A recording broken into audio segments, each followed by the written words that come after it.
الحمد لله نحمده ونستعينه ونستغفره ونعوذ بالله من شرور أنفسنا ومن سيئات أعمالنا من يهد الله فلا مضل له ومن يضلل فلا هادي له ونشهد أن لا إله إلا الله وحده لا شريك له ونشهد أن سيدنا وحبيبنا ومولانا محمدا عبده ورسوله الذي أرسله بالحق بشيرا ونذيرا وداعيا إلى الله بإذنه وسراجا منيرا فقد قال الله تعالى في كلامه المجيد وفرقانه الحميد أعوذ بالله من الشيطان الرجيم بسم الله الرحمن الرحيم إن الله وملائكته يصلون على النبي يا أيها الذين آمنوا صلوا عليه وسلموا تسليما اللهم صل على مولانا محمد وعلى آل سيدنا مولانا محمد প্রাণ খুলে মোহাব্বতের সাথে সবাই পড়ুন আল্লাহুম্মা সাল্লি আলা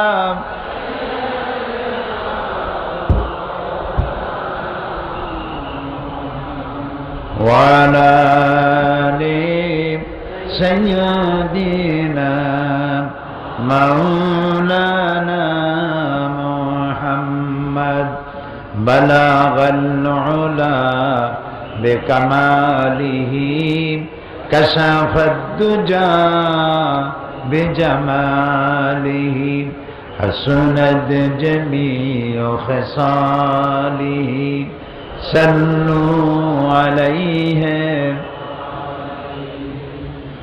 ہونا یہ پھول تو بلبل کا ترنم بھی نہ ہو چمن دہر میں کلیوں کا تبسم بھی نہ ہو بلغ العلا كشف الدجى بجماله حسنت جميع خصاله صلوا عليه আরবের বুকে মক্কার পরে আমিনার যেথায় ঘর খোদার করুণা रहमत हुए झुरसे बारंबार बलागल उला बेकमालिही कशफत दुजा बेजमालिही हसनत जमीअ खसालिही सल्लु अलैहि চট্টগ্রাম ইসলামী সমাজ কল্যাণ পরিষদ কর্তৃক আয়োজিত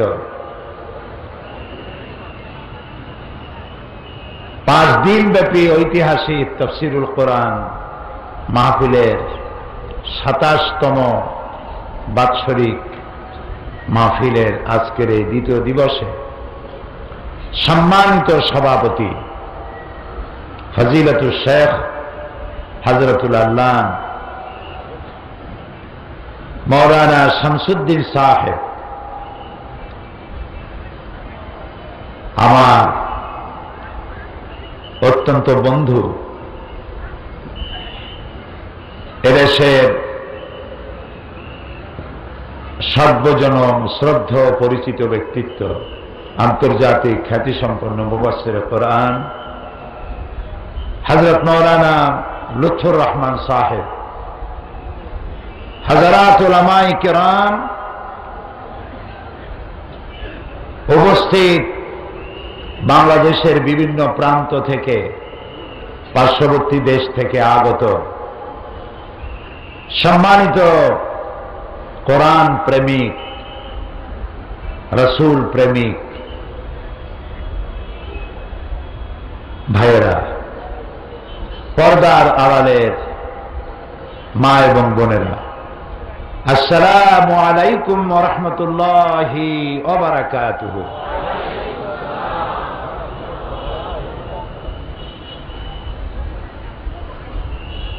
অমুসলিম ভাইদের জন্য যারা মাহফিলে এসেছেন তাদেরকে আন্তরিক শুভেচ্ছা এবং মোবারকবাদ।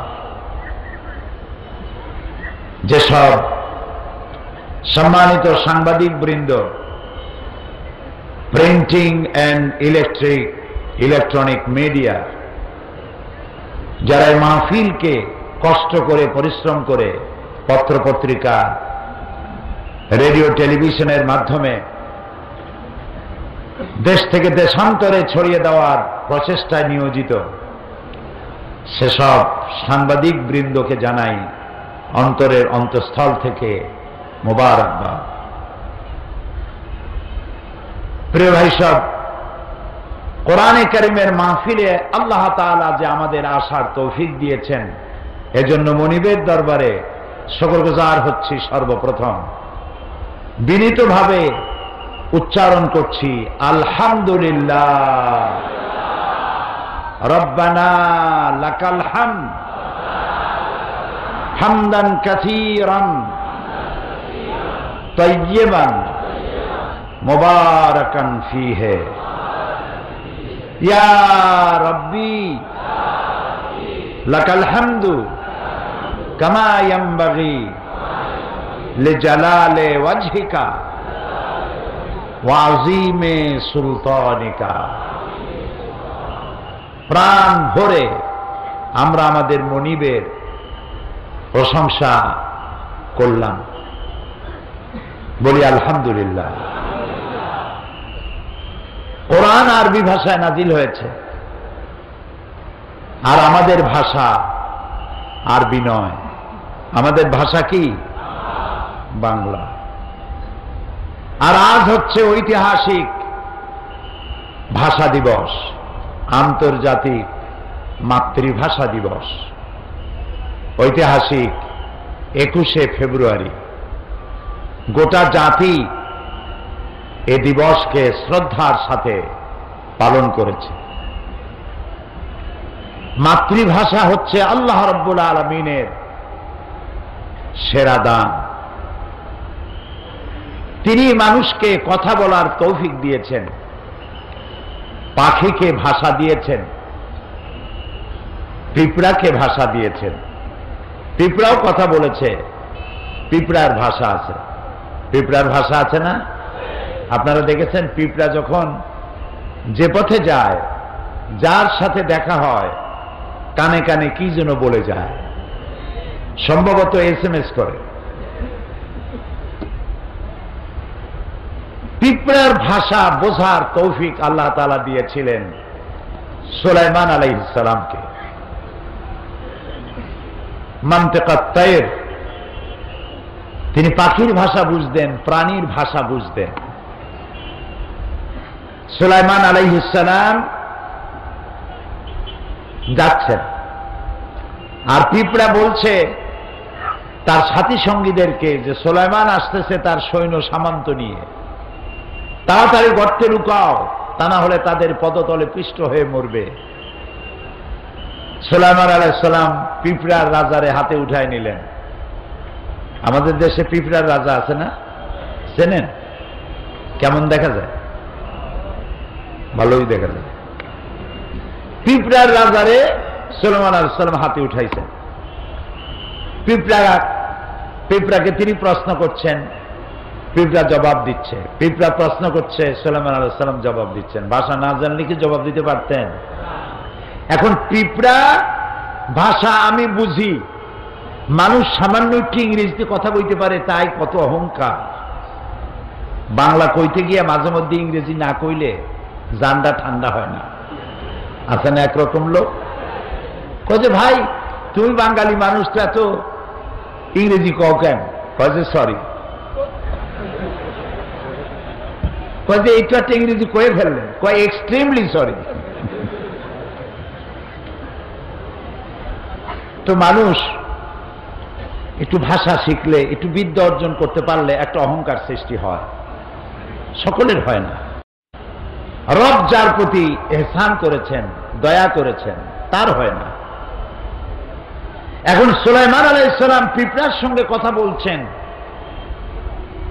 তার মধ্যে একটা অহং বোধ আসতে পারে। পিঁপড়ার ভাষা বুঝতেছি আমি, কিন্তু নবুয়তের শান দেখুন। পিঁপড়ার ভাষা বুঝতেছি, নফস যেন গরম না হয়ে ওঠে, সেজন্য তিনি সাথে সাথে বললেন, রব্বে আউজি'নি আন আশকুরা নি'মাতাকাল্লাযী আন'আমতা আলাইয়া ওয়া আলা ওয়ালিদাইয়া। ও আল্লাহ, তুমি আমাকে ওই পরিমাণ তোমার কৃতজ্ঞতা প্রকাশের তৌফিক দাও যে পরিমাণ নিয়ামত তুমি আমারে আর আমার মা বাপরে দিয়েছো। ওয়ান আমালা সালিহান তারদাহু, আর এমন আমল করার তৌফিক আমাকে দাও যে আমল করলে তুমি খুশি হও। ওয়াদখিলনি বিরাহমাতিকা ফি ইবাদিকা সালিহিন, আর তুমি আপন করুণায় আমাকে তোমার সলিহীন বান্দাদের মধ্যে শামিল করে নাও।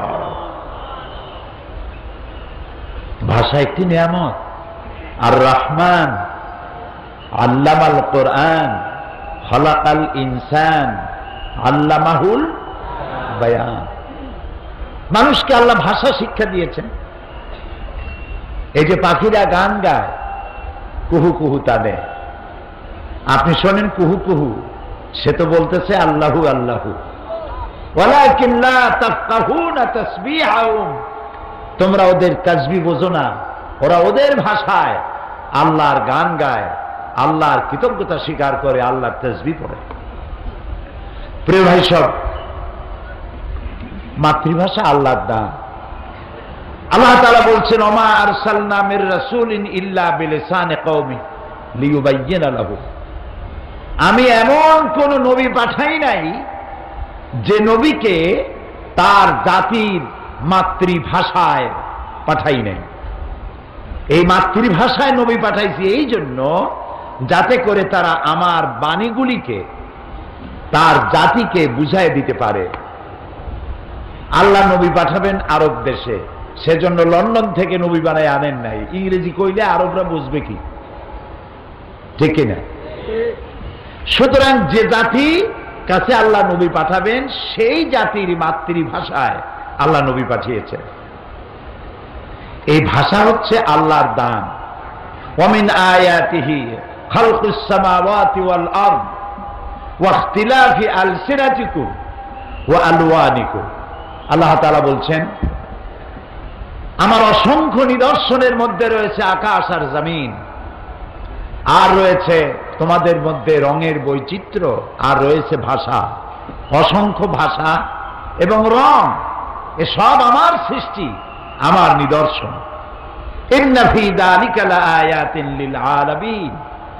আর যারা বুদ্ধিমান সেই সব মানুষের জন্য, জ্ঞানবান মানুষের জন্য আমার এসব জিনিসের মধ্যে রয়েছে অনেক নিদর্শন। নবী করিম সাল্লাল্লাহু আলাইহি ওয়াসাল্লাম তাকে ছোট্ট অবস্থায় আল্লাহ তাআলা লালন পালন দায়িত্ব দিলেন বনি সাদ গোত্রের কাছে। যেহেতু আরবের মক্কার ভাষা আঞ্চলিক ভাষা, কলুকাল ল্যাঙ্গুয়েজ তাদের আরবি ভাষা, কিন্তু কথাগুলি তারা উচ্চারণ করে স্থানীয় ভাষায়। যেমন আমাদের মাতৃভাষা বাংলা হলেও এক এক এলাকায় এক এক ধরনের। চট্টগ্রামের বাংলা আর সিলেটের বাংলা, নোয়াখালীর বাংলা, বরিশালের বাংলা, এসব কি একরকম? একরকম। এই জন্য সৈয়দ মুজতবা আলী, নাম করা ঔপন্যাসিক সাহিত্যিক, তিনি তার বইয়ের মধ্যে লিখেছেন বাংলা ভাষার জন্ম হয়েছিল নদিয়ায়, শান্তিপুরে। ওদের ভাষা খুব ভালো। এই বাংলা ভাষার জন্ম হলো নদিয়া এবং শান্তিপুরে, আর এর মৃত্যু হলো চট্টগ্রামে। কুলখানি হলো সিলেটে, চল্লিশা হলো নোয়াখালীতে। এটা আমি বলি নাই, কিন্তু সৈয়দ মুজতবা আলীর লেখা। মানে বাংলা ভাষারে যা বানাইলো তারা। তবে চট্টগ্রামের ভাষা ভালো, অল্পের মধ্যে কাম সারে, মুখাফফাফ যাকে বলা হয়। ছাগল, এত লম্বা কথা কেডা কয়, এর থেকে সব। পাগল, এত লম্বা কথা বলার দরকার নেই, পর। আপনারা এত লম্বা কথা এত সময় কই অনারা। আমি মৌলানা শামসুদ্দিন সাহেবকে শুনেছি টেলিফোনে বলে, বদ্দা আই শামসুদ্দিন খদ্দে। এই যে কলুকাল ল্যাঙ্গুয়েজ, এটি ভালো, এবং আপনাদের ভাষা, চট্টগ্রামের ভাষা খুবই ভালো, সিলেটের ভাষা এটাও ভালো। সব জায়গার কলুকাল ল্যাঙ্গুয়েজ খুব ভালো, আলহামদুলিল্লাহ। আপনাদের ভাষার মধ্যে আরবির মিলজুল আছে। কেউ যদি ডাকে এ আব্দুল করিম, সে বলছে লব্য, বলে না? এই লব্যটা কি? লাব্বায়কের অপভ্রংশ, এটা আরবির কাছাকাছি। এখানে লোকেরা কাদা বলে, পাত্রকে কাদা বলে, এটা আরবিতে কাদহুন। কাদহুন মানে পাত্র, পেয়ালা। তাহলে দেখা যায় আপনাদের কথা আরবির কাছাকাছি। সিলেটেও এরকম তাদের কথাগুলি আছে। মীমাংসা করতে গিয়ে তারা বলে, বিচারকরা, এই কজিয়ার সমরা হলো এই। কজিও আরবি, সমরাও আরবি। তারপরে বলে যে কিনার কিনার, ওই পাশ দিয়ে যাও, সেটা বলে কিনার কিনার, কিনার দিয়ে যাও, এক কোনা দিয়ে যাও। এভাবে অনেক ভালো ভালো শব্দ আরবি মিলজুল রয়েছে। আমি আজকে ভাষার তাফসীর করতেছি না, যেহেতু আজকে ঐতিহাসিক আন্তর্জাতিক মাতৃভাষা দিবস, সেজন্য বলছি আজ থেকে 54 বছর আগে 1952 সালে রাষ্ট্রভাষা বাংলার আন্দোলন করেছিল আমার দেশের দামাল ছেলেরা। সেই আমার দেশের দামাল মুসলিম ছেলে সালাম, বরকত, রফিক, জব্বার আমার মাতৃভাষার জন্য তারা জীবন দিল। গোটা জাতি শ্রদ্ধার সাথে তাদেরকে স্মরণ করেছে। আমরাও তাফসীরের মাহফিলের পক্ষ থেকে এই 4 বীর সন্তানের জন্য দোয়া করি, আল্লাহ আমার মায়ের ভাষার জন্য যারা জীবন দিল, জান্নাতুল ফেরদাউসের মেহমান তাদেরকে বানায় নিও। প্রিয় ভাই সব, তবে একটি জায়গায় আমি একমত হতে পারি না, সেটি হলো ঘটনাটি ঘটেছিল রফিক, জব্বার, সালাম, বরকত জীবন দিয়েছিল বাংলা ভাষার জন্য। কোন ভাষার জন্য? সেই দিবসটি ছিল 8ই ফাল্গুন। আন্দোলন করলাম বাংলা ভাষার জন্য, কিন্তু তা উদযাপন করি আমরা 21শে ফেব্রুয়ারিতে। এইটা আমি বুঝি না, মিলটাল করতে পারলাম না। কেন বুঝলাম না তাও বুঝি না। যদি 21শে ফেব্রুয়ারি না করে 8ই ফাল্গুন করতাম, তাহলে বোধহয় বাংলা ভাষার মর্যাদা আরো একটু হইত। আজ কোর্ট কাছারি আদালতে বাংলা ভাষার জন্য 21শে ফেব্রুয়ারিতে পাঞ্জাবি পরে লোকেরা, যেমন পয়লা বৈশাখ একদিনের জন্য একটু বাঙালি হয়, ইলশা মাছ, পান্তা ভাত আর কাঁচামরিচ আর কাঁচা পেঁয়াজ এগুলোতে খাইয়া একদিনের জন্য একটু বাঙালি হয়। এর কোনো মানে নেই। আমাদের কোর্ট কাছারি আদালতে আমাদের বিজ্ঞ আইনজীবীরা বিচারককে সম্বোধন করে মাই লর্ড। কি মারাত্মক কথা! মাই লর্ড মানে কি? আমার প্রভু, আমার রব। নাউযুবিল্লাহ, সবাই বলি নাউযুবিল্লাহ। আপনারা বলুন, মহামান্য আদালত, মহামান্য বিচারক, মাই লর্ড, এই কথা বলা কবিরা গুনাহ। কোন মুসলমানে বিচারককে মাই লর্ড বলা জায়েজ নাই, হারাম, কবিরা গুনাহ। আপনি বাংলায় বলুন মহামান্য আদালত, মহামান্য বিচারক। সুতরাং বাংলায় কথা বলতে শিখি, বিশুদ্ধ বাংলা বলতে চেষ্টা করি, তাহলে ভালো হবে। এবং আজকের এ বিষয়ে আমার শেষ কথা, আসুন জীবনের সকল স্তরে বাংলা ভাষা চালু করার আন্দোলন শুরু করি। বাংলা ভাষা না জানলে, না বুঝলে, কোরআন যদি বাংলায় তাফসীর না হইতো, তাহলে সাধারণ লোকেরা কোরআন বুঝতে পারত না। এই জন্য আমার মায়ের ভাষা শুধু নয়, আমার বাপের ভাষাও বাংলা। সুতরাং মাতৃপিতৃ ভাষা বাংলা। এই ভাষার সাথে আমাদের প্রাণের সম্পর্ক, জীবনের সম্পর্ক। এ ভাষা আমি তৈরি করে নাই, কোন বুদ্ধিজীবী তৈরি করে নাই। সমস্ত ভাষার স্রষ্টা কে? সবাই বলুন, সে আল্লাহর প্রশংসা করছি। প্রিয় ভাই সব, আমরা এসেছি কোরআন শুনতে। কি শুনতে এসেছি? কোরআন। আলহামদুলিল্লাহ, এই কোরআন শুধু মুসলমানদের জন্য আসে নাই। আল্লাহ তাআলা কোরআন সম্পর্কে বলেছেন, হাযা বায়ানুল লিন্নাস হুদাল লিন্নাস, এটা পৃথিবীর সকল মানুষের জন্য আমি নাজিল করেছি। সুবহানাল্লাহ। আল্লাহর নবী বলেন, লা তুহসাব আজাইবুহু ওয়ালা তুবলা গারাইবুহু ফীহি মাসাবিহুল হুদা ওয়া মানারিল হিকমা। আল্লাহ তাআলা বলেন, আল্লাহর নবী বলেন, এই কোরআন কোনদিন পুরাতন হবে না, জীর্ণ হবে না, শীর্ণ হবে না। এই কোরআনের বিস্ময়কারিতা, এই কোরআনের আশ্চর্য অবস্থা, বিস্ময়কারিতার কোনো শেষ নাই। বিজ্ঞানের আবিষ্কার যত বাড়বে, বিজ্ঞান যতই অগ্রসর হবে, ততই কোরআনের কাছে বিজ্ঞানীরা ভিক্ষুকের মতো কিয়ামত পর্যন্ত হাত তুলে থাকবে। এটা শেষ নাই, কোনদিন পুরাতন হবে না। এক এক বছর করে করে 26টি বছর এই মাঠে, সেই মিউনিসিপ্যাল হাই স্কুল মাঠ চট্টগ্রাম, তারপরে কলেজিয়েট হাই স্কুল মাঠ, এরপরে হাই স্কুল থেকে কলেজ, কলেজ থেকে প্যারেড ময়দান পর্যন্ত 26 বছর পার করলাম। এই কথা যদি শুনতে মধুর না হতো, ভালো না লাগতো, তাহলে প্রত্যেক বছর সারা বাংলাদেশ থেকে, পার্শ্ববর্তী দেশ থেকে প্রতিদিন এত লোক কি আসার কথা? এত লোক আসার কথা? এটি কার বাণী? বলেন, আমার আল্লাহর বাণী। এটা কার বাণী? আমার আল্লাহর বাণী। তাই যত শুনি তত মজা লাগে।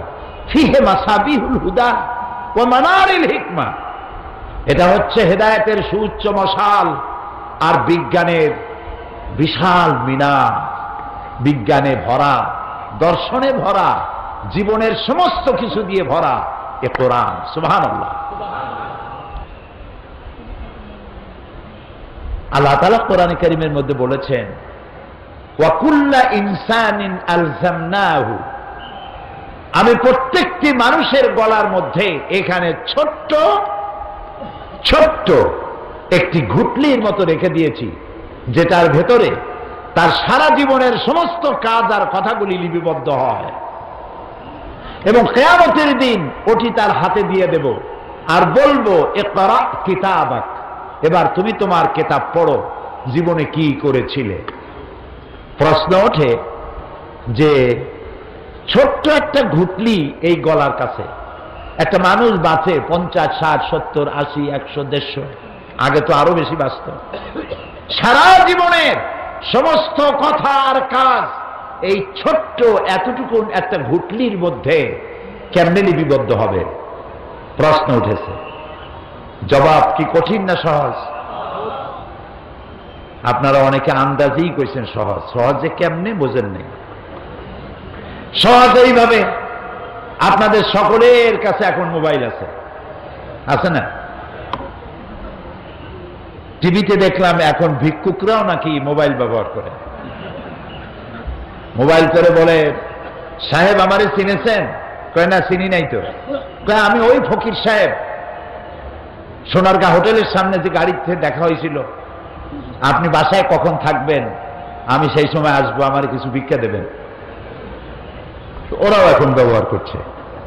এই মোবাইলের সিমের ভিতরে কত কিছু আছে। এটা একটা মিনি কম্পিউটার, এর মধ্যে শত শত টেলিফোন নাম্বার, ইমেইল, ইন্টারনেট,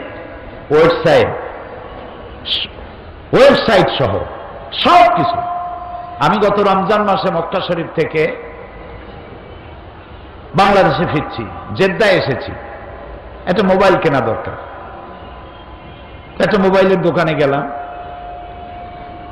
যেটা পছন্দ হয় না সেগুলির দাম কম, যেটা পছন্দ হইল ওইটার দাম বেশি। পছন্দ হইল সেটার দাম 1600 রিয়াল। আমি বললাম, ভাই এত পয়সা তো আমার নাই, আমি অন্য দোকান দেখি। পিছনে এক লোক দাঁড়ানো, আমি তারে দেখিও নাই, চিনিও না। সে কয় যে ওইটা কি আপনার পছন্দ?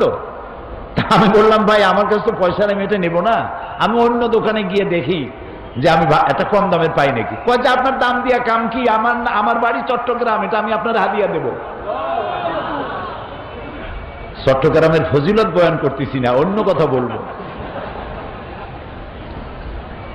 মোবাইলটা আমারে দিল এবং একটা মেমোরি কার্ড কিনলো সে, ছোট্ট, আমার এই যে আপনার আঙ্গুলের যে কর, এই করের অর্ধেক একটা মেমোরি কার্ড।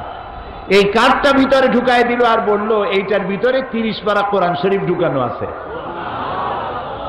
কাবা শরীফের ইমাম ফজিলাতুল শেখ আব্দুর রহমান আস-সুদাইস, ফজিলাতুল শেখ সৌদ আশ-শুরাইম, এই দুইজনের তেলাওয়াত করা 30 পারা কোরআন আমার মোবাইলের মধ্যে ঢুকানো। যখন যার তেলাওয়াত যে সূরা শুনতে ইচ্ছে করে শুনতে পারি। চিন্তা করলাম, এতটুকু মেমোরি কার্ডে 30 পারা কোরআন যদি মানুষে ঢুকাইতে পারে, এই বুদ্ধি যিনি দিচ্ছেন সেই আল্লাহ রাব্বুল আলামিন মানুষের সারা জীবনের সমস্ত কাজ আর কথা এতটুকু জিনিসে ঢুকাতে পারবেন না কেন? সুতরাং বিজ্ঞানের আবিষ্কার যত বাড়বে, কোরআন বোঝা মানুষের জন্য তত সহজ হবে। যদি কোথাও বিজ্ঞান আর কোরআনের মধ্যে কন্ট্রাডিকশন হয়, তাহলে বুঝতে হবে বিজ্ঞান ব্যর্থ, কোরআন সফল। বিজ্ঞান আরো রিসার্চ করুক, কোরআনের সত্যতার দ্বার প্রান্তে একদিন না একদিন উপনীত হবেই ইনশাআল্লাহ। কারণ কোরআন এসেছে মহাবিজ্ঞানময় আল্লাহর কাছ থেকে। প্রিয় ভাই সব, সেই জন্য বলেছিলাম কোরআন শুধু মুসলমানদের জন্য নয়। আল্লাহ কি শুধু মুসলমানদের? বলেন তো আল্লাহ কার? সবাই। আল্লাহ যদি মুসলমানদের হইতো তাহলে তো আমরা পড়তাম আলহামদুলিল্লাহ রব্বিল মুসলিমিন, ঠিক না ভাই? আলহামদুলিল্লাহ রব্বিল আউলিয়া ওয়াল মুত্তাকিন, আলহামদুলিল্লাহ রব্বিল মুরসালিন, এগুলি পড়ি। কি পড়ি? পড়েন আমার সাথে, আলহামদুলিল্লাহি রব্বিল আলামিন। সুবহানাল্লাহ, সুবহানাল্লাহ। সমগ্র বিশ্বের একচ্ছত্র অধিপতি মালিক তিনি সকলের। আমি হিন্দুদেরকে সম্বোধন করেছি, খ্রিস্টান, বৌদ্ধ, উপজাতীয়দেরকে সম্বোধন করেছি, কারণ আপনাদের সাথে আমাদের কোনো শত্রুতা নাই। আপনারা আমাদের ভাই, আপনাদের সাথে আমাদের সুসম্পর্ক। কোরআন কোরআন আমার জন্য শুধু নয়, আপনার জন্য, কারণ আল্লাহ শুধু আমার না, আপনারও। আপনি ভগবান ডাকুন, ঈশ্বর ডাকুন, পরমেশ্বর ডাকুন, এক ব্রহ্মা দ্বিতীয় নাস্তি বলুন, গড ডাকুন, যেই নামে ডাকুন, যাকে উদ্দেশ্য করে ডাকছেন তিনিই তো আল্লাহ। তিনি কে? তিনি সকলের, তিনি হচ্ছেন রব্বুল আলামিন। আর এই কোরআন যেটা তিনি অবতীর্ণ করেছেন, শুধুমাত্র মুসলমানদের জন্য এই কোরআন আসে নাই। আল্লাহ রব্বুল আলামিন, কোরআন হচ্ছে যিকরুল লিল আলামিন, সমস্ত মানব গোষ্ঠীর জন্য আল্লাহ কোরআন নাজিল করেছে। আমরা সুবহানাল্লাহ বলবো না? আলহামদুলিল্লাহ। এখন আল্লাহ সকলের, কোরআনও সকলের, নবী শুধু আমাদের নাকি? জি। এবার দেখুন, কোরআন আল্লাহ সকলের, কোরআনও যার কাছে কোরআন নাজিল হইল তার সম্পর্কে আল্লাহ কি বলছেন? ওয়ামা আরসালনাকা ইল্লা রাহমাতাল লিল আলামিন। নবী হে, আমি আপনাকে আমার গোটা সৃষ্টি জগতের জন্য, হোল ম্যানকাইন্ড, সমস্ত মানব গোষ্ঠী, এমনকি সৃষ্টি জগতের জন্য আপনি আমার করুণার মূর্ত প্রতীক, আপনি আমার রহমত। সৃষ্টি জগতের জন্য। নবী করিম সাল্লাল্লাহু আলাইহি ওয়াসাল্লাম হেঁটে যাচ্ছিলেন, দেখলেন একটা উট দাঁড়ানো, রাসূলের দিকে তাকায় আছে, উটের চোখ দিয়ে পানি পড়তেছে। উটটি কৃষ, শুকনা, গায়ে গোস্ত টোস্ত নাই। নবী করিম সাল্লাল্লাহু আলাইহি ওয়াসাল্লাম উটের মালিককে ডাকলেন আর বললেন, উট তার নীরব ভাষায় আমাকে জানালো, এই উটের তুমি যত্ন নেও না, ঠিক মতো পানি আর খাবার তুমি তাকে দাও না, তোমাকে আল্লাহর কাছে দায়ী হয়ে যেতে হবে। সুবহানাল্লাহ। শুধু কি মানুষের জন্য রহমত? গোটা সৃষ্টি জগতের জন্য তিনি রাহমত, সমগ্র বিশ্বের সর্বশ্রেষ্ঠ মহামানব। এই যে কোরআন, এটা কি? একটি বারের জন্য আমার আল্লাহ তার হাবিবকে নাম ধরে ডাকলেন না। সুবহানাল্লাহ বলবেন না? তিনি তো বললেন, ইয়া আদম, ইয়া ঈসা, ইয়া মূসা, ইয়া জাকারিয়া, ইয়া ইয়াহইয়া, ইয়া ইব্রাহিম। কে আমাদের জাতির পিতা? তাও বুঝতে ভুল হয়। কে আমার জাতির পিতা? কোন মুসলিম সন্তান জাতির পিতার ব্যাপারে কোনো আপোষ করতে পারে না। এ মুসলিম মিল্লাতের একমাত্র পিতা ইব্রাহিম আলাইহিস সালাম। কোন বেঈমান ছাড়া, কোন মুনাফিক ছাড়া, ইব্রাহিম আলাইহিস সালাম ছাড়া কাউকে জাতির পিতা বলতে পারে না। আল্লাহ তাআলা কোরআনে কারীমের মধ্যে কোথাও বলেন নাই ও জাতির পিতা ইব্রাহিম, বলেছেন না।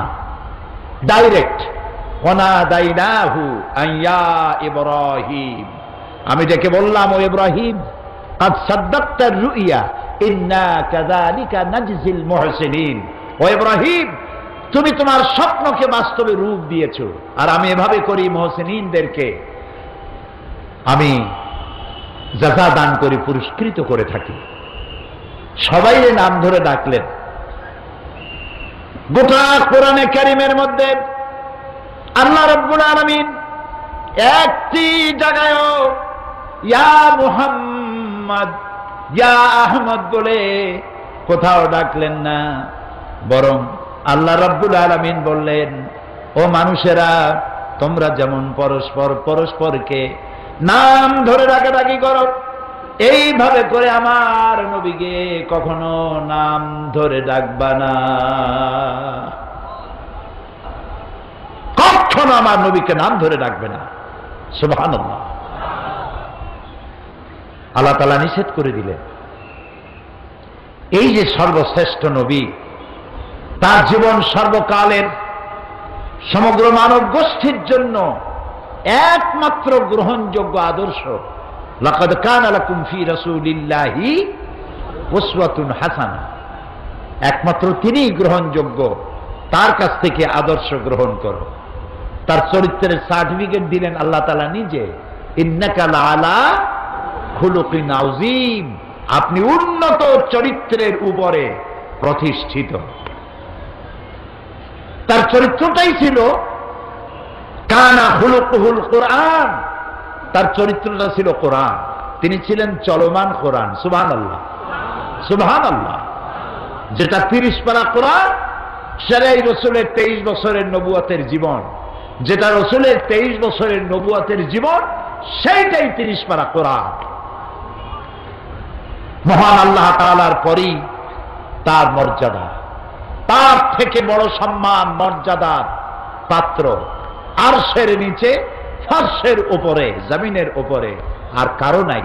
তিনি আল্লাহর পরে সর্বশ্রেষ্ঠ মর্যাদাবান ব্যক্তিত্ব, তার চাইতে সম্মান কারো বেশি নাই। এবং যাকে অনুসরণ অনুকরণ না করলে আল্লাহর ভালোবাসা পাওয়া যাবে না। আল্লাহ তাআলা বলছেন, কুল ইন কুনতুম তুহিব্বুনাল্লাহা ফাত্তাবিউনি ইউহিব্বুকুমুল্লাহ ওয়া ইয়াগফির লাকুম যুনুবাকুম ওয়াল্লাহু গফুরুর রহিম। আল্লাহ তাআলা বলেন, হে নবী আপনি বলুন, তোমরা যদি আল্লাহকে ভালোবাসো, আমরা কি আল্লাহকে ভালোবাসি?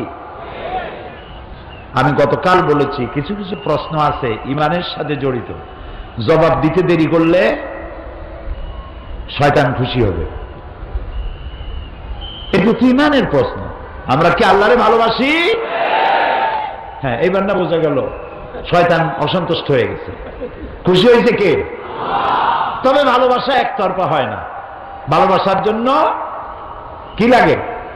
দুই তরফের ভালোবাসা লাগে। আল্লাহ তাআলা বলছেন যে আমারও যদি ভালোবাসো, আমি তোমাদের ভালোবাসবো, সেজন্য একটা শর্ত আছে। শর্তটা কি? হে রাসূল আপনি বলেন আমার অনুসরণ করো, আমার অনুকরণ করো। যদি মানুষেরা আমাকে ভালোবাসার দাবিদার যারা, তারা যদি হে রাসূল আপনার অনুসরণ অনুকরণ করে, ইউহিব্বুকুমুল্লাহ বলে দেন, আল্লাহ তোমাদের ভালোবাসবেন। আর শুধু ভালোবাসবেন না, তোমাদের तमाम জিন্দেগীর সকল গুনাহ খাতাকে আল্লাহ তাআলা মাফ করে দিবেন। ভালোবাসা হচ্ছে, রাসূলকে ভালোবাসা ঈমানের সবথেকে গুরুত্বপূর্ণ বিষয়। যাকে জীবনের চাইতে ভালো না বাসলে মুমিন হওয়া যায় না। লা ইউমিনু আহাদুকুম হাত্তা আকুনা আহাব্বা ইলাইহি মিন ওয়ালিদিহি ওয়া ওয়ালাদিহি ওয়ান নাসি আজমাইন, মুত্তাফাকুন আলাইহি। বুখারী মুসলিমের হাদিস। রাসূলুল্লাহ বলছেন তোমাদের মধ্যে কেউ মুমিন হতে পারবে না যতক্ষণ পর্যন্ত তোমরা তোমাদের নিজেদের ছেলে মেয়ে, পিতা মাতা, ধন সম্পদ, সারা পৃথিবীর মানুষ, এমনকি নিজের জীবনের চাইতে আমাকে ভালোবাসতে না পারবে, ততক্ষণ পর্যন্ত মুমিন হতে পারবে না। এই যেখানে মুসলমানদের সাথে রাসূলের সম্পর্ক, সেই নবীর আদর্শের সাথে, সেই নবীর অবদানের সাথে, সেই নবীর জীবনে এই পৃথিবীর মানুষের সভ্যতার বিকাশে, এ মানব গোষ্ঠীকে সত্যিকারের মানবার পেছনে যার অবদান সর্বাধিক, তার সাথে আদর্শ দিয়ে আদর্শের মোকাবেলা করতে না পেরে পৃথিবীর নাস্তিক, মুরতাদ, মুশরিক, ইহুদি, নাসারা ঐক্যবদ্ধ হয়ে ইসলাম এবং তার নবীর বিরুদ্ধে তারা মিডিয়া সন্ত্রাসের আশ্রয় গ্রহণ করেছে এবং এই মিডিয়া সন্ত্রাসের মধ্য দিয়ে নবী করিম সাল্লাল্লাহু আলাইহি ওয়াসাল্লামকে অমর্যাদা করার জন্য তারা ঐক্যবদ্ধ হয়েছে। 1972 এবং 73-এ তদানীন্তন সরকারের আমলে আমাদের দেশে কবি নামের কলঙ্ক, জাহান্নামের কীট নর্দমার পোকা দাউদ হায়দার নামে এক অসভ্য নরপশু রাসূলুল্লাহকে গালি দিয়ে কবিতা লিখেছিল। যখন বাংলাদেশের মানুষ সমুদ্রের উত্তাল ঢেউয়ের মতো যখন ফুঁসে উঠল, সরকার, সেই সময়ের সরকার তাকে শাস্তি না দিয়ে বিদেশ যাওয়ার সুযোগ করে দিয়ে সুখী জীবন যাপনের সুযোগ করে দিল।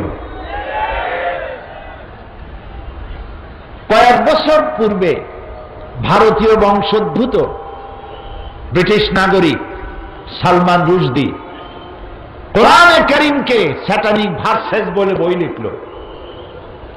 আমাদের মা বিশ্বজননী উম্মুল মুমিনিন হযরত আয়েশা রাদিয়াল্লাহু তাআলা আনহার নামে কুৎসা রটনা করল, রাসূলকে গালি দিল। যে দেশে সে বসবাস করে সেই দেশ তার নিরাপত্তার জন্য বিলিয়ন বিলিয়ন অর্থ খরচ করল, কিন্তু তাকে শাস্তির বিধান করল না। তাকে পুরস্কারের ব্যবস্থা করা হলো, নিরাপত্তার ব্যবস্থা করা হলো।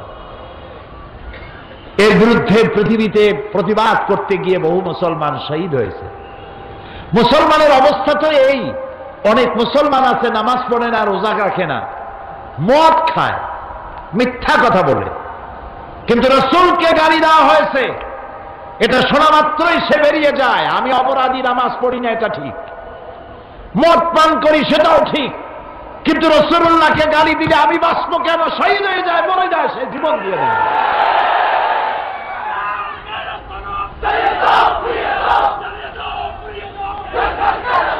এবার একের পর এক মুসলমানদের ঈমান টেস্ট করা শুরু করেছে ইসলামের বিদ্বেষীরা। এই পৃথিবীর মানচিত্রে একটি দেশের নাম ডেনমার্ক। ডেনমার্কের একটি পত্রিকা নবী করিম সাল্লাল্লাহু আলাইহি ওয়াসাল্লামের ব্যঙ্গচিত্র অঙ্কন করল, তার মাথার উপরে বোমা আকৃতির একটা পাগড়ি পরায় দিল, নাউযুবিল্লাহ। তার দুই পাশে অর্ধনগ্ন দুইটা মেয়ে লোক দিয়ে দিল, নাউযুবিল্লাহ, নাউযুবিল্লাহ। আমি এদেরকে মানুষ মনে করতে পারি না, কোন অবস্থাতেই মানুষ মনে করতে পারলাম না। আমি দুঃখিত, এরা মানুষ না। যদি কৃতজ্ঞতার বোধ থাকতো তাহলে জানা দরকার ছিল এই পৃথিবীতে মনুষ্যত্বের মর্যাদা দিয়েছেন এক ব্যক্তি, তার নাম মুহাম্মদ সাল্লাল্লাহু আলাইহি ওয়াসাল্লাম। পৃথিবীর মানুষকে সভ্য বানিয়েছেন, ভদ্র বানিয়েছেন, নারীর মর্যাদা দিয়েছেন, শ্রমিকের অধিকার দিয়েছেন, শিশুর অধিকার দিয়েছেন, সাদা এবং কালো মানুষের পর্বত সম বৈষম্য দূরীভূত করে একই সমান্তরালে এনে দিয়েছেন। গোটা বিশ্ব, সমগ্র বিশ্বের মানব গোষ্ঠী যদি তার কলিজা বুক থেকে নিজেরা নিজে ছিঁড়ে রাসূলের কদমের উপরে রেখে দেয়, রাসূল পৃথিবীকে যে ঋণী করেছেন সেই ঋণ শোধ হবে না। বিশ্ব মানবতার মহানবীর এই ব্যঙ্গচিত্র ফুঁসে উঠল পৃথিবী, গর্জে উঠল মুসলিম উম্মাহ। কোনো বিচার পাওয়া গেল না। যেখানে এটা বন্ধ করে দেওয়ার কথা ছিল বন্ধ না করে Italy, Germany, France, Bulgaria, Belgium, যুক্তরাষ্ট্র, ইটালি, বিভিন্ন দেশে নবী করিম সাল্লাল্লাহু আলাইহি ওয়াসাল্লামের ব্যঙ্গচিত্র, ব্যঙ্গ কার্টুন আঁকাইয়া পৃথিবীর 150 কোটি মুসলমানের কলিজায় আগুন লাগাইয়া দিল।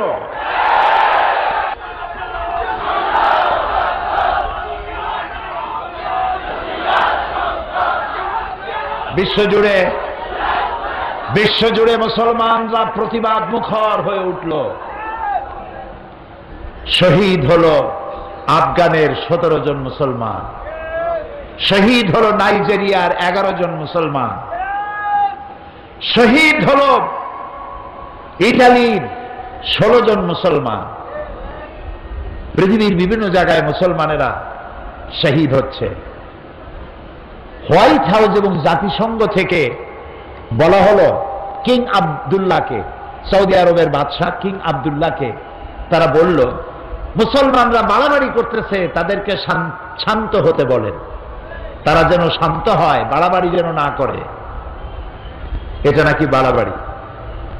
গতকাল আমি এই শেরটা পড়েছিলাম, ও কতল ভি করতে চর্চা नहीं होता, हम आह भी करते बदनाम हो जाता। ও যদি মানুষও হত্যা করে তা নিয়ে কোনো পর্যালোচনা সমালোচনা হয় না, কিন্তু আমি তীরের আঘাতে বোমার আঘাতে জর্জরিত হয়ে কষ্ট পেয়ে যদি আহ শব্দ বলি বদনাম হয়ে যায়। তুই আহ করলি কেন? আমি আহ করতে পারবো না। দুনিয়া জুড়ে এ আগুন নিবাবার ব্যবস্থা হলো না, বরং তাদের তো উচিত ছিল হোয়াইট হাউস থেকে এবং জাতিসংঘ থেকে উচিত ছিল ডেনমার্ককে বলা, ডেনমার্ক এর প্রধানমন্ত্রী তিনি যেন পৃথিবীর মুসলমানদের কাছে নিঃস্বার্থভাবে করজোড়ে ক্ষমা চায়, এবং যেসব দেশ তাদের পত্রিকায় বিশ্বনবী মুহাম্মদ সাল্লাল্লাহু আলাইহি ওয়াসাল্লামের ব্যঙ্গচিত্র এঁকেছে, তারা যেন তাদের দেশের প্রচলিত আইন দিয়ে এই পত্রিকাগুলির ব্যাপারে আইনগত ব্যবস্থা নেয়। সেটা করা হলো না। আমাদের প্রতিবাদ থামবে না, আমাদের প্রতিবাদ চলতেই থাকবে, অতদিন চলতে থাকবে যতদিন পর্যন্ত ডেনমার্কের কুলাঙ্গার পত্রিকা মানুষ নামের অযোগ্য কলঙ্ক নরপশু সে দেশের সরকার যতদিন পর্যন্ত মুসলমানদের কাছে ক্ষমা না চাইবে এবং পত্রিকার বিরুদ্ধে শাস্তিমূলক ব্যবস্থা না নিবে, পৃথিবীর মুসলমানেরা ঘরে বসে থাকতে পারে না।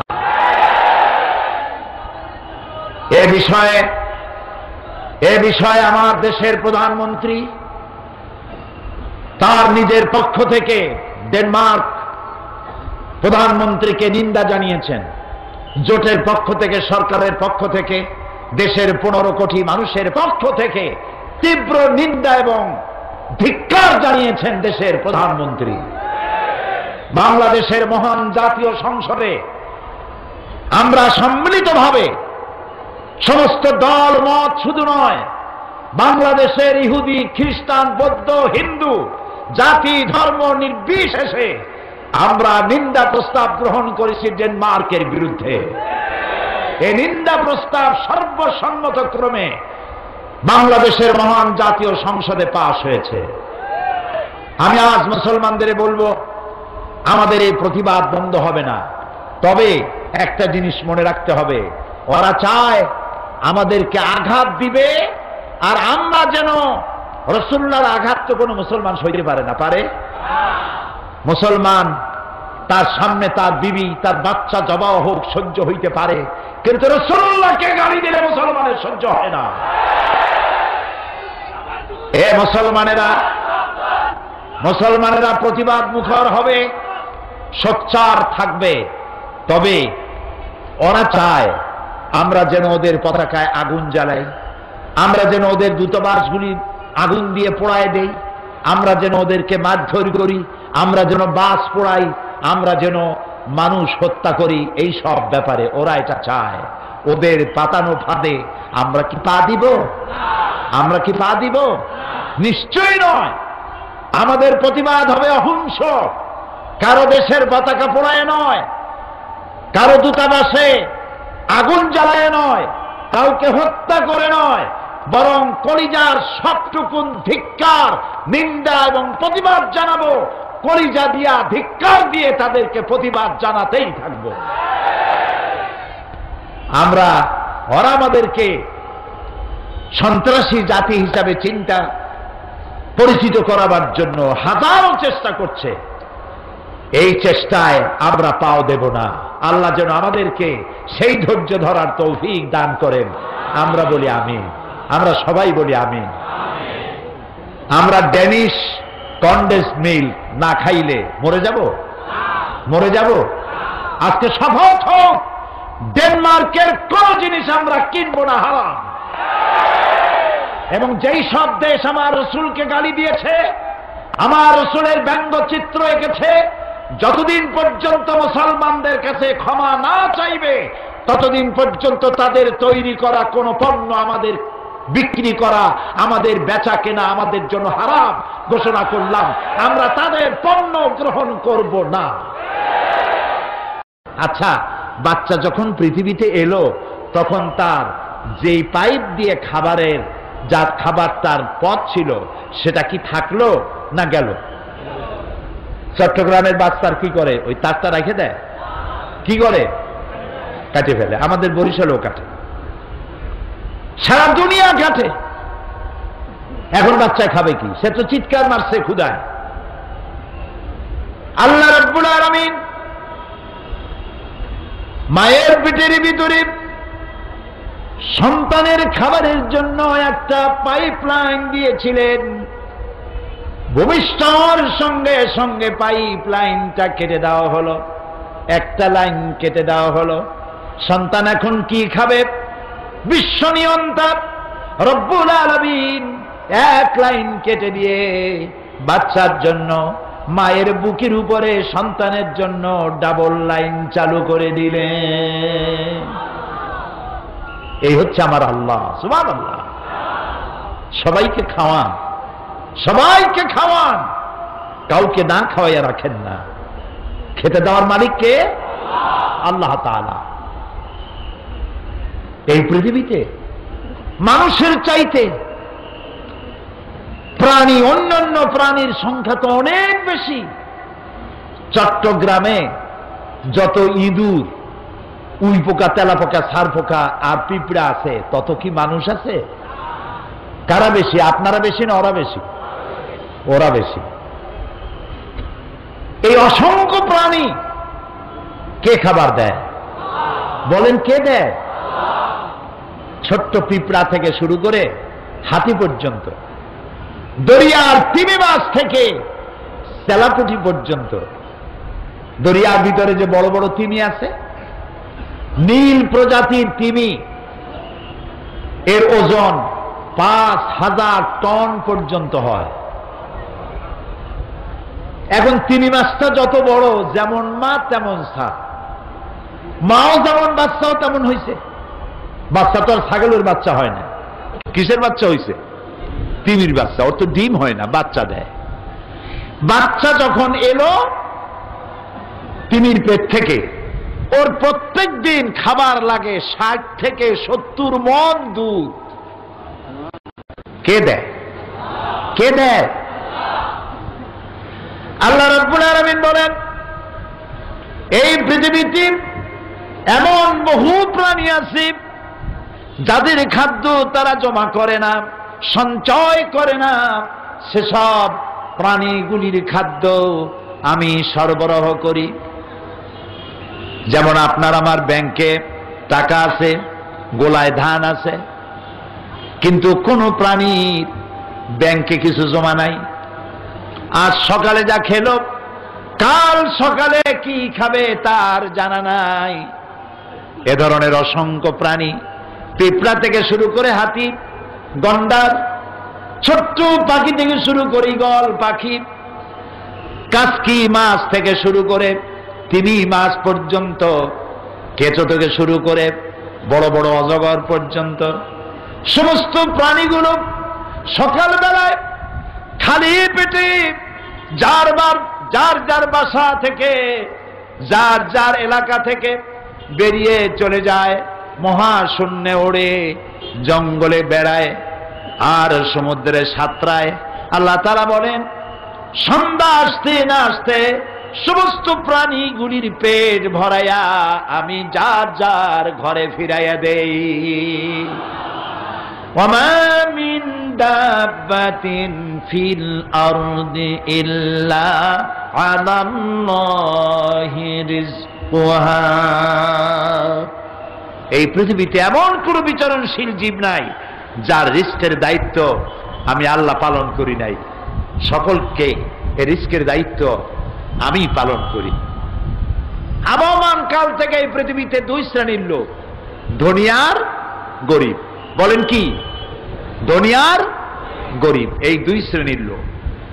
আদিকাল থেকেই মানুষ দারিদ্র্যের বঞ্চনা থেকে মুক্তি লাভের জন্যে মন গড়া ধর্ম, নিজস্ব চিন্তার মতবাদ নিয়ে বহু চেষ্টা করেছে, কিন্তু মানবতার অর্থনৈতিক কল্যাণ, গরিব এবং দুঃখী মানুষের কল্যাণ সাধনে আসমানি বিধানের মতো সুন্দর ব্যবস্থা পৃথিবীতে কেউ দিতে পারে নাই। সমাজতন্ত্র নিজের দেশেই আত্মহত্যা করেছে। আমার দেশে এখনো কিছু কিছু বদ্ধ পাগল কই যে এই দেশে আমরা একদিন সমাজতন্ত্র কায়েম করি, ছাড়ব। আমি বলি ভাই, কর্ণফুলী, কুশিয়ারা, মেঘনার সুরমা নদীতে যদি সমুদ্র কাছে, সমুদ্রেই যদি ভাটি লাগে, তাহলে কর্ণফুলী, মেঘনা, কুশিয়ারা, বনু আর সুরমা নদীতে জোয়ার আসবে না। সমুদ্রে যদি ভাটি লাগে, তোমার সমাজতন্ত্রের জন্মস্থানেই সমাজতন্ত্র আত্মহত্যা করেছে। বাংলাদেশে এই স্বপ্ন দেখে কোনো লাভ নাই। এখানে কোনোদিন ওই মতবাদ কায়েম হবে না। বৃথাই চেষ্টা। তাতে যত দলীয় জোট বানাও, দল বেশি করিয়া জোট হয় না, জট হয়। যেমন যানজট হয়। সুতরাং পুঁজিবাদও মানুষের অর্থনৈতিক সমাধান দিতে ব্যর্থ হয়েছে, এটা সকলেরই জানা। সফল হয়েছে কেবলমাত্র কে? ইসলাম। তাই বিশ্ব মানবতার মহানবী তিনি নবুয়ত পাওয়ার পর মানুষকে একটি দাওয়াত দিলেন, একটি স্লোগান শিখাইলেন, ইয়া আইয়ুহান নাস কুলু লা ইলাহা ইল্লাল্লাহ। জানেন? তাও কয় আসতে জি, জোরে সরে পড়েন, লা ইলাহা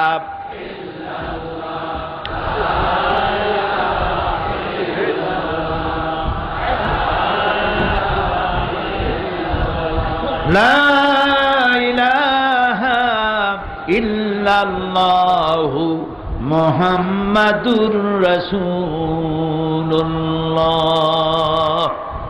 আলহামদুলিল্লাহ।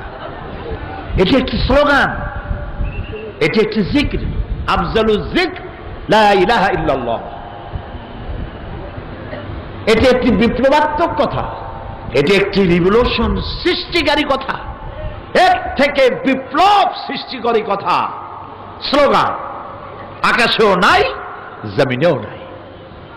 রাসূলুল্লাহ বললেন, ইয়া আইয়ুহান নাস, ও আমার কুরাইশের লোকেরা, এরকম, ও মুসলমানেরা এরকম না। আমার নবী তো বিশ্ব নবী।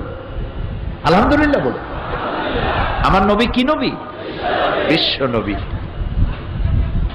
আহারে, কতটা ভালো হতো যদি খ্রিস্টানরা, আমরা যেভাবে ঈসা আলাইহিস সালামকে মহব্বত করি, এইভাবে যদি আমার রসুলকে তারা মহব্বত করত। আমরা তো ঈসা আলাইহিস সালামকে গালি দেই না। একজন মুসলমান আছে যে ঈসা আলাইহিস সালামকে গালি দেয়? যদি দেয় তো কি হবে? কাফের হয়ে যাবে। ঈসা আলাইহিস সালামকে আমরা আমাদের কলিজা দিয়ে মহব্বত করি।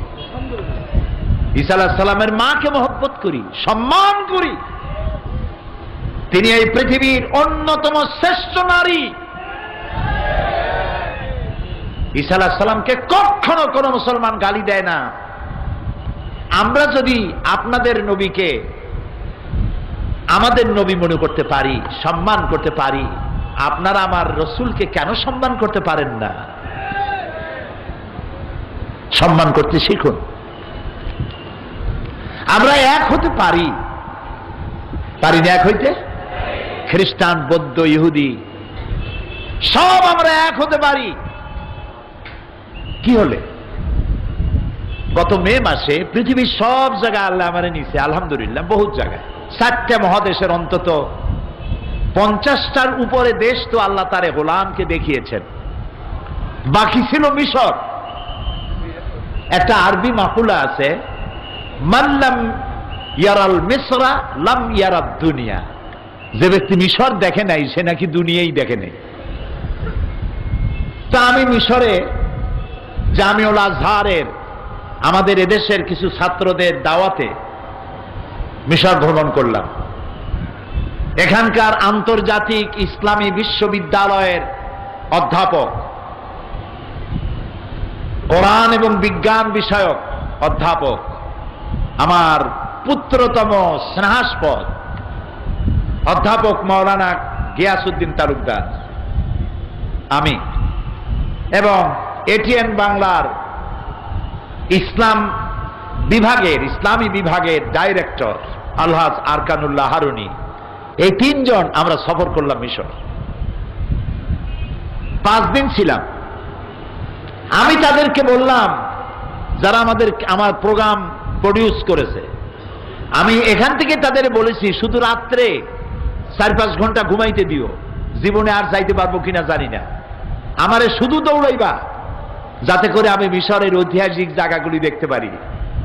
5 দিনে 4000 কিলোমিটার দৌড়াইছি। এই মিশর পৃথিবীর বহুমাত্রিক সভ্যতার লালন ভূমি।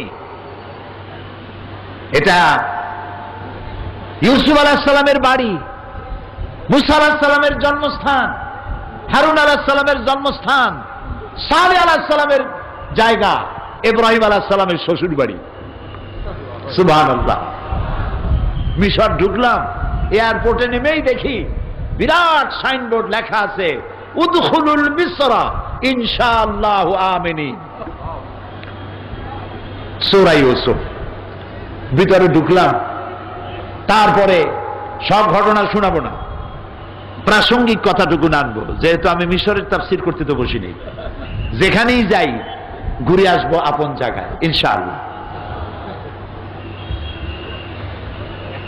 আমরা সেখানে আল্লাহ তাআলার মেহেরবানি, আল্লামা বদরুদ্দিন আইনি, যিনি বুখারীর সরা লিখেছেন, তার কবর জিয়ারতের তৌফিক আল্লাহ দিলেন।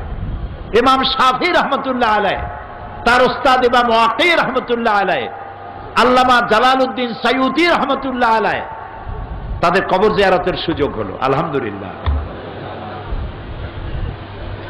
হযরত আমর ইবনুল আস রাদিয়াল্লাহু তাআলা আনহুর মসজিদ, 1 লক্ষ মানুষ ভেতরে নামাজ পড়তে পারে। এই মসজিদে আল্লাহ নামাজ পড়ার তৌফিক দিলেন। সব থেকে বড় আশা ছিল আল্লাহ তাআলা মুসা আলাইহিস সালামের সাথে যে জায়গায় কথা বলছে ওই জায়গা দেখতে যাওয়া লাগবে। ফজরের নামাজ পড়ে রওনা হলাম। প্রায় 500 কিলোমিটার দূরে কায়রো থেকে সুইস খালের তলা দিয়া ঘন্টার পর ঘন্টা গাড়ি চালায় চলে গেলাম তুরে সায়না। মনে পড়ে গেল মুসা আলাইহিস সালামের কথা। ফেরাউন চেয়েছে মুসা আলাইহিস সালামকে দুনিয়ায় আসতে দেবে না, আর আল্লাহর পরিকল্পনা মুসা আসবে। কার পরিকল্পনা কাজে লাগবে? মুসা পয়দা হয়েই গেছে, সুবহানাল্লাহ। এখন মুসা আলাইহিস সালামকে আল্লাহর বাঁচানো দরকার ফেরাউনের দুষ্টামি থেকে। তিনি একদিন দেখলেন একজন বনী ইসরাইলের এক লোক আর এক কিপ্তি দুজনে মিলে ঝগড়া লাগছে এবং দুর্বল ব্যক্তি মার খাচ্ছে। তার কাছে অভিযোগ এলো, তিনি একটা থাপ্পড় মারলেন। 1 থাপ্পড়ে, ওনার ইচ্ছা ছিল থাপ্পড় খাই বেটা দৌড় দিবে, কিন্তু পয়গাম্বরী থাপ্পড় তো, থাপ্পড় খাই জায়গায় শেষ। মুসা আলাইহিস সালাম দেখলেন সর্বনাশ হয়েছে তো, তিনি দিলেন দৌড়। আজও দৌড়, কালও দৌড়, পরশুও দৌড়। দৌড়াতে দৌড়াতে 10 দিন পরে গিয়ে তিনি পৌঁছালেন মাদিয়ান। গল্প করতেছি না, কোরআন। সুবহানাল্লাহ। মাদিয়ান যাওয়ার পরে সেখানে তিনি দেখতে পেলেন একটা কুয়া, চতুর্দিকে বহু পুরুষ, 2টা মেয়ে লোক দাঁড়ানো। সন্ধ্যা হয়ে যাচ্ছে। মেয়ে দুটির চেহারার মধ্যে হতাশার ছাপ। প্রশ্ন করলেন, তোমাদের অসুবিধা কি? তারা বললেন, পুরুষেরা জোর করে তাদের উট ছাগলের পানি খাওয়াইতেছে, আমি পারতেছি না মেয়ে লোক হওয়ার কারণে। তিনি পুরুষদের ভিড় ঠেলে পানি উঠাইয়া খাওয়াইলেন। মেয়ে দুটি খুশি হয়ে বললেন, আপনি আমাদের জন্য যে কষ্ট করেছেন, আমাদের বাড়ি আসুন এবং মেহমানদারির সুযোগ দিন। আর তারও মেহমানদারি পাওয়ার দরকার ছিল, না খাওয়া, পরিশ্রান্ত। তিনি বললেন, তোমাদের বাড়ি তো আমি চিনি না, আমার পেছনে থাকো আর নির্দেশ দিতে থাকো কোন দিকে যাব, ডানে না বাঁয়ে। যুবতী মেয়েরা বুঝলো অত্যন্ত চরিত্রবান যুবক, তা না হলে তো আমাদেরকে সামনে হাঁটতে কইতো। সুবহানাল্লাহ কবেন না? মেয়ে দুটি বাড়িতে চলে গেছেন, বাবার কাছে গিয়ে হাজির। বাপকে? শুআয়ব আলাইহিস সালাম, আল্লাহর পয়গম্বর। বাপের কাছে মেয়ে দুটি যখন এই বর্ণনা দিয়েছে, পয়গম্বর চিনতে পারে যে ইনিও কোনো সাধারণ মানুষ না, ইনিও বুঝি পয়গম্বর হবে। মেয়ে একটা বিয়ে দিলেন। আল্লামা ইকবাল বলছেন, শাবানি সে কালিমি দো কদম হ্যায় গর ময়স্সর হো কুই শুআয়ব। জওয়ানি থেকে কালিমি, আল্লাহর সাথে কথা বলার পর্যন্ত, যুবক কাল থেকে নিয়ে আল্লাহর সাথে কথা বলার জন্য মাত্র 2 কদম লাগে, যদি কোনো শুআয়ব মুয়াসসার হয়ে যায়। শুআয়ব আলাইহিস সালামের বাড়িতে লালিত পালিত হলেন, 10 বছর থাকলেন। আল্লাহ তাআলা তাকে নবুয়তের মর্যাদার জন্য তৈরি করে ফেললেন। বাচ্চা কাচ্চা নিয়ে ছেলে মেয়ে হয়েছে, ফিরে যাচ্ছেন মাতৃভূমিতে। পৌঁছে গেলেন তুরে সায়নায়। গভীর রাত, প্রচন্ড ঠান্ডা। এই ঠান্ডার ভেতরে রাস্তা হারিয়ে ফেলেছেন, শীতে মারা যাওয়ার উপক্রম। হঠাৎ তিনি দেখলেন দূরে একটি গাছের উপরে যেন আগুন জ্বলে। فقال لأهلهم كثوا إني آنست نارا لعلي آتيكم بقبس منها أو أجد على النار هدى। হে আমার পরিবারের লোকেরা, অপেক্ষা করো, আমি দূরে দেখতে পাচ্ছি একটু আগুন, আমি ওখানে যাব, যাইয়া যদি আগুন পাই তাহলে আগুন নিয়ে আসবো, আমরা একটু ঠান্ডা দূর করতে পারবো। আর এও হতে পারে আগুনের সাহায্যে আমাদের হারানো পথ আমরা পেয়ে যেতে পারি। ফালাম্মা তাহা নুদিয়া ইয়া মূসা ইন্নী আনা রাব্বুক। ও মূসা, যেবারে আগুন মনে করছেন আগুনটা গুন্ডা, আমি তোমার রব। আল্লাহু আকবার, আমি তোমার আল্লাহ।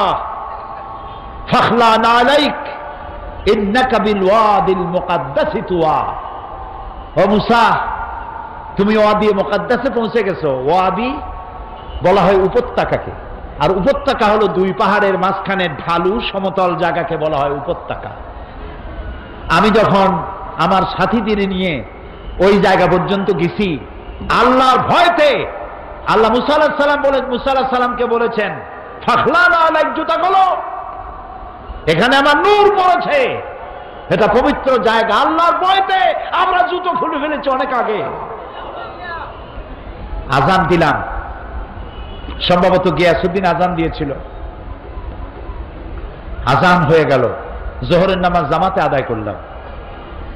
সেই জায়গাটা তাকায়া দেখে চোখে ধন্য মনে করলাম, সে জায়গাটা এখনো আছে যেখানে আমার আল্লাহ মূসা আলাইহিস সালামের সাথে কথা বলছিলেন। আল্লাহু আকবার। আমার চোখ ধন্য, আমার জীবন ধন্য।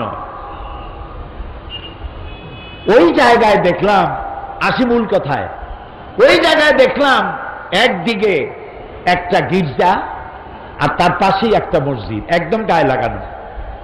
খ্রিস্টানের ইহুদিরা গির্জায় ঢুকছে, মুসলমানেরা মসজিদে ঢুকছে। কোনো মারামারি নাই, কোনো ঝগড়াঝাটি নাই। হাজার হাজার নারী পুরুষ যার যার ইবাদত করছে সেখানে গিয়ে। মনে পড়ল আল্লাহ তাআলা কি সুন্দর কথা বলেছেন, কুল ইয়া আহলাল কিতাব তাআলাউ ইলা কালিমাতিন সাওয়াইন বাইনানা ওয়া বাইনাকুম আল্লা না'বুদা ইল্লাল্লাহ।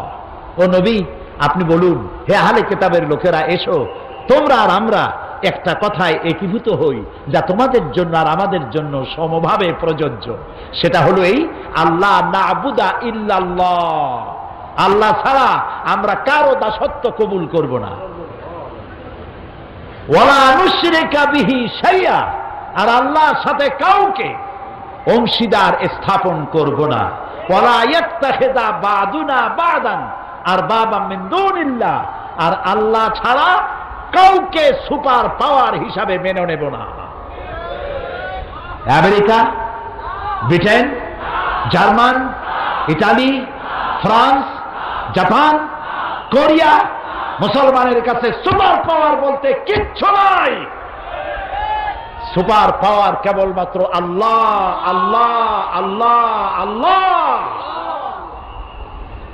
এই তিনটি কথায় যদি পৃথিবীর ইহুদি, খ্রিস্টান, মুসলমান যদি ঐক্যবদ্ধ হতো, শান্তি প্রতিষ্ঠার জন্য জাতিসংঘের প্রচেষ্টা কোনো কাজে অতীতেও লাগে নাই, ভবিষ্যতেও লাগার কোনো সম্ভাবনা নাই। আল্লাহর দেওয়া শান্তি প্রতিষ্ঠার পরিকল্পনা এই তিনটা সকলের জন্য গ্রহণযোগ্য।